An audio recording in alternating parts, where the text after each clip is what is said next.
Muy buenas noches y bienvenidos a Contexto Global de France 24 en español con las noticias más importantes del día. Soy Daniela Blandón Ramírez. Estos son nuestros titulares. Donald Trump no cree que necesite aprobación del Congreso para un eventual ataque terrestre contra Venezuela, aunque dice que no le importaría comunicárselo. Con un despliegue cada vez más amplio de tropas y buques de guerra en la región, Brasil y México se ofrecen como mediadores en la crisis diplomática. En Honduras, la presidenta Xiomara Castro prometió respetar los resultados de las elecciones presidenciales del pasado 30 de noviembre, cuyo ganador no se ha anunciado oficialmente. Este jueves comenzó el recuento especial de ciertas actas con inconsistencias. La ventaja preliminar la ostenta un aliado de Trump. Cuba introduce un nuevo tipo de cambio para que exportadores y otros actores económicos vendan divisas al Banco Central. Con esta medida, el gobierno comunista busca atraer dólares a su economía golpeada por la grave escasez. Tenemos análisis.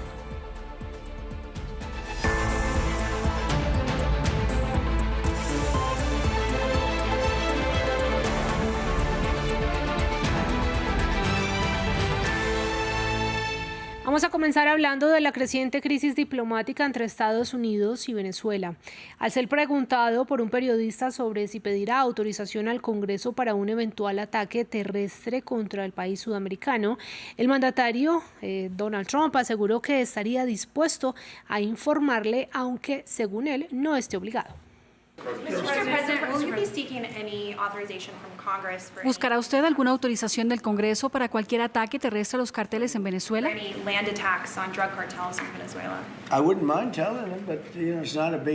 No me importaría decírselo, pero no es gran cosa. No tengo por qué decírselo, pero no me importaría en absoluto. Solo espero que no lo filtren. Ya saben, como lo filtra la gente. Son políticos y filtran como un colador, pero no tendría ningún problema en hacerlo.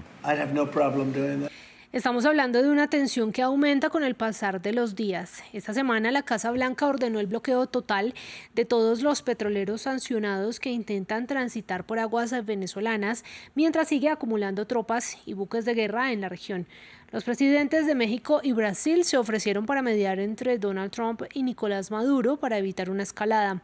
Laurel nos amplía. ¿Podría Lula desescalar la tensión entre Estados Unidos y Venezuela? Este jueves, el presidente de Brasil se mostró dispuesto a mediar entre Donald Trump y Nicolás Maduro para impedir lo que calificó de guerra fratricida.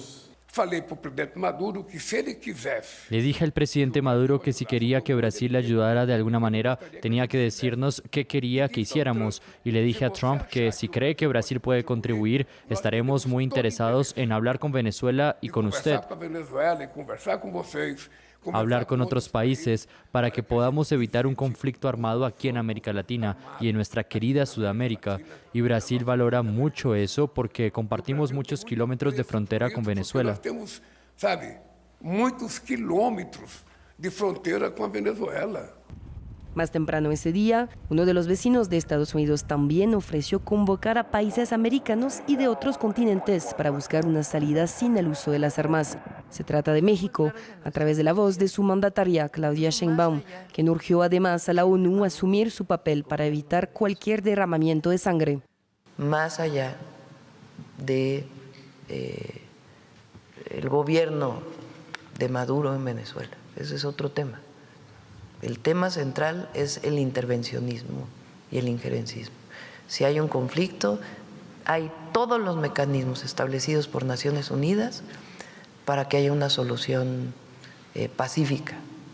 Propuestas de mediación que podrían tener efectos positivos, ya que se trata de los dos líderes de la región que, pese a su ideología política, han podido negociar de una forma efectiva con un impredecible Donald Trump.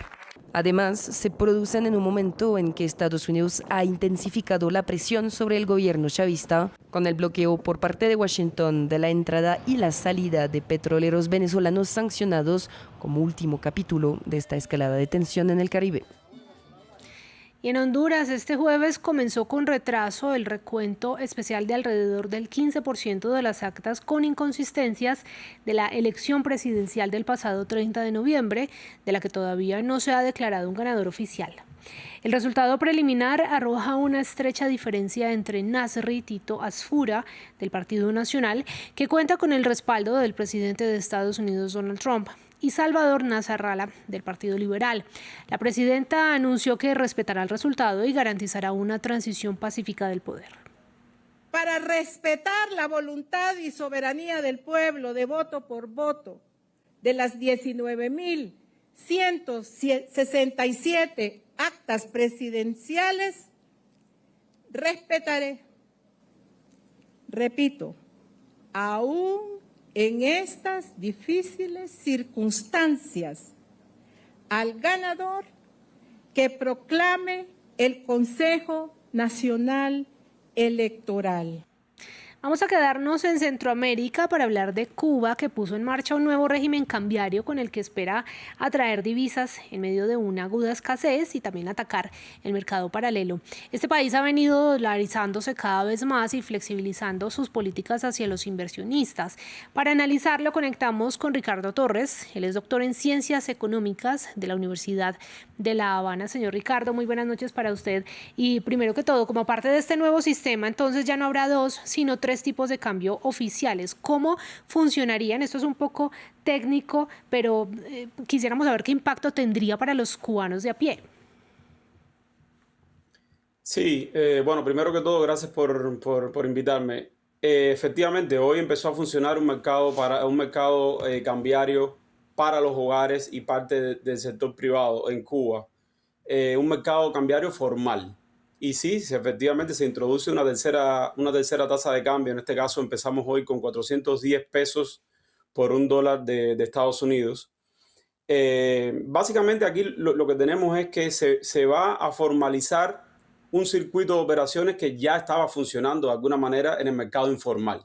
Ya existía una tasa que se publicaba por varias fuentes, ninguna de ellas oficial. Pero la población y las empresas privadas, las MIPYMES, los trabajadores por cuenta propia y demás, usaban esa tasa como referencia para hacer sus operaciones cambiarias. Ahora el gobierno pretende trasladar la mayor parte de ese mercado informal hacia el sistema financiero, hacia el sistema bancario del Estado. Es llamativo que la tasa que empieza a funcionar como referencia es muy cercana a la tasa que estaba funcionando en el mercado informal. Con lo cual, de momento, en ese sentido, hay poca desalineación. Había habido una campaña para desacreditar la manera en que se calculaba la tasa informal, pero ha quedado validada, porque la que se ha usado por el Banco Central para comenzar estas operaciones hoy es muy cercana a esa tasa que ya existía. Señor Torres, para nadie es un secreto que Cuba viene desde hace algunos años implementando ciertas medidas que han dolarizado su economía. ¿Qué ha fallado para que hoy el país siga teniendo tantos problemas en este ámbito? Y voy a mencionar solamente un ejemplo. Es el único país de América Latina que, junto con Haití, podría decrecer este año según la CEPAL. Sí, el gobierno ya de hecho anunció que hasta el tercer trimestre la economía había tenido un crecimiento negativo, por lo tanto eso ya es una realidad para el 2025. Bueno, aquí, aprovechando la pregunta, aquí hay una cuestión que este mercado cambiario formal no va a resolver en este momento.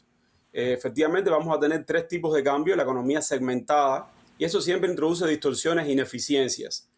Se han creado con este mercado algunos vasos comunicantes entre los tres segmentos en los que va a funcionar este mercado cambiario de manera general, pero todavía hay una gran segmentación y hay restricciones a la hora de participar en este mercado cambiario, con lo cual esto sería algo, digamos, punto de partida prácticamente para comenzar a dibujar una transformación más integral de la economía.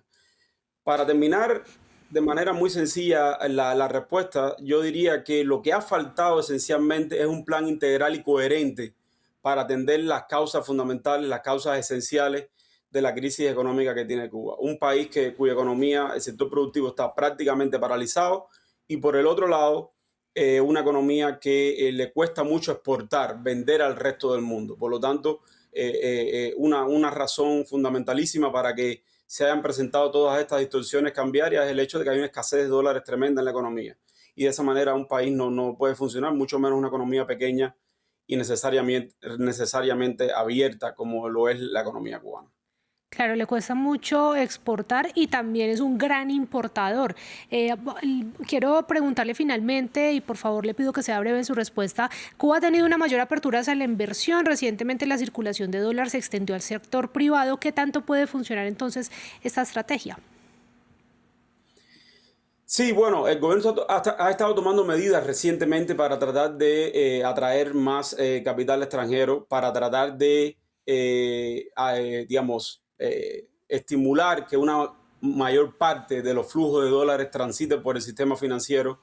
Pero esto en última instancia tiene que ver con los incentivos que se ofrezcan. Si este mercado cambiario formal no llega a ofrecer reducciones importantes de los costos de transacción, si no llega a ofrecer la liquidez que necesita el sector privado y los que van a concurrir a este mercado en última instancia, pues entonces no va a ser una alternativa real al mercado informal y va a seguir funcionando el mercado informal. Lo otro sería que esta medida tendría que ser el principio y tendría que ser complementada con otras medidas de tipo estructural dirigidas a incrementar la oferta y la capacidad exportadora del país en el mediano plazo, porque de otra manera entonces no se va a resolver el problema de fondo que, como dije anteriormente, es la escasez crónica de dólares para el funcionamiento de la economía. Señor Ricardo Torres, doctor en Ciencias Económicas de la Universidad de La Habana, muchas gracias por atendernos. Gracias por la invitación. Vamos a cambiar de tema. En Estados Unidos, la marihuana podría entrar en la lista de analgésicos comunes como la ketamina y la testosterona, considerados menos peligrosos que las plantas psicoactivas, y salir también de la que contiene sustancias como la heroína y el LSD. El presidente Donald Trump firmó una orden ejecutiva que instruye al fiscal general a proceder con su reclasificación, una medida que de tomarse no legalizaría necesariamente su uso recreativo para adultos en todo el país, pero sí podría flexibilizar las regulaciones federales sobre esta planta y reducir la carga fiscal de la industria del cannabis. Actualizamos ahora información sobre el acuerdo comercial entre la Unión Europea y Mercosur, este bloque conformado por Argentina, Brasil, Uruguay, Paraguay y Bolivia. Su firma definitiva estaba prevista para esta misma semana, después de más de 2 décadas de espinosas negociaciones. Sin embargo, la Comisión Europea decidió posponerla hasta enero. Nuestra corresponsal en Bruselas, Esther Herrera, nos envió más temprano el siguiente reporte contándonos cuáles fueron las razones de ese aplazamiento.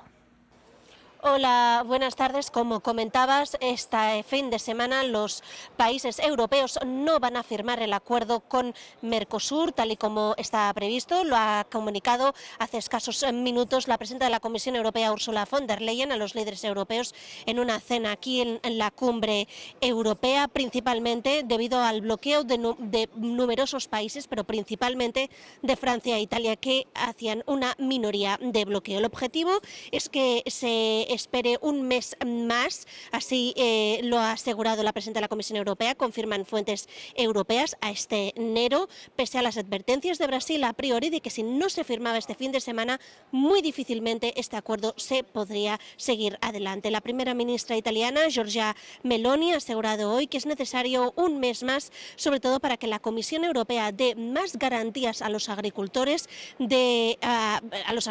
sobre este acuerdo, porque aseguran muchos agricultores hay una competencia desleal por parte de los países de Mercosur. Giorgia Meloni cree que es factible en este mes que la Comisión Europea dé las garantías suficientes. Un pacto que, recordemos, ha estado negociándose durante 25 años, pero ahora piden un poco más de tiempo, de nuevo, la parte europea. Y para el cierre, en Bangladesh estallaron protestas por la muerte de un líder que protagonizó el levantamiento estudiantil de 2024 que terminó con el derrocamiento de la ex primera ministra Sheikh Hasina. Atacantes enmascarados dispararon a Sharif Osman Hadi, de 32 años, cuando salía de una mezquita en Dhaka, la capital. Tras una semana de tratamiento en Singapur, el Ministerio de Asuntos Exteriores de ese país confirmó su muerte y provocó que un grupo de personas prendiera fuego al edificio de un periódico local para exigir justicia. Así damos por finalizado este resumen informativo, pero yo los invito a que se queden con nosotros en France 24, también en france24.com y en nuestras redes sociales, que hay más para ustedes.